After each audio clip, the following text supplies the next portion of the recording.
Hi, this is Jim Thomason of Bassett Software, and today I'm going to talk to you about recurring fixed expenses in Detonator. I'm going to open up my standard tutorial video, tutorial file, which you'll see I've still got my income reported from last time, and I'm going to go over to the expenses pane. Expenses are used for recurring things that you pay regularly to a single person or single group. If they may vary a little bit, in which case you should put in an estimated amount that you hope will cover it. Now, if you watched our quick start video, we added in here expenses for things like groceries and entertainment. That's not really a good place to be putting it, because even if you're setting aside $75 for entertainment, you're not going to just be writing a single check for $75 to someone at the end of the month. You're going to spend it gradually. You might spend $10 on a movie and $40 on a video game and another $20 going out to eat. So that's something that's really best set up as a budget instead of a fixed expense. Expenses, again, are really things that are, you're paying a set party a roughly set amount. So those are things like rent, for example, your electrical bill, which we'll say is usually about $100, and make that due every month on the 1st. Well, I paid it this month, so not due until January. We'll also say that we've got here's a very good one. We'll say that we have a heating bill. But I live in the northern part of the United States, so my heating bill varies dramatically from the summer to the winter. So what we're actually going to do here is we're going to set up two different expenses. We're going to set one up for the summer, and we're going to say that that's fairly cheap. That's only $50. And then we're going to make that due the summer months. We're going to consider those starting in May. So we'll set that one to next due in May. And then we're going to set up a pretty fancy custom repeat rule for it. We're going to go to yearly, and we're going to specify that our heating bill for the summer is May, June, July, August, on the 1st. It's not performed on the closest weekday because the heating company always wants to be paid at the same day. And that's it. Now we're going to add in another one for the winter.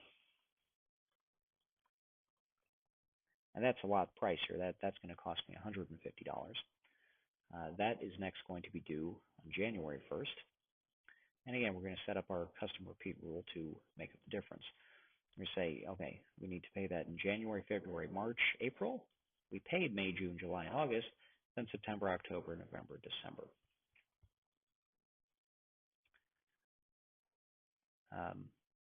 I have a gym membership. So I'll say that I've got a gym membership, and that's $100.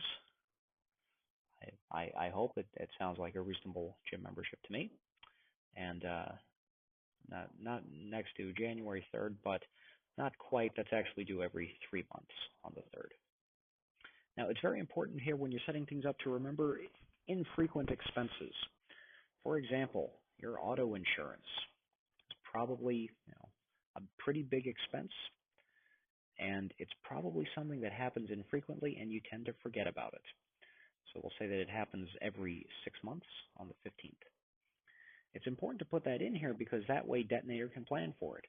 Because otherwise what tends to happen to all of us is that we wait until a week before it's due, and then we realize, oh my God, I can't pay this and I need to put it on a credit card.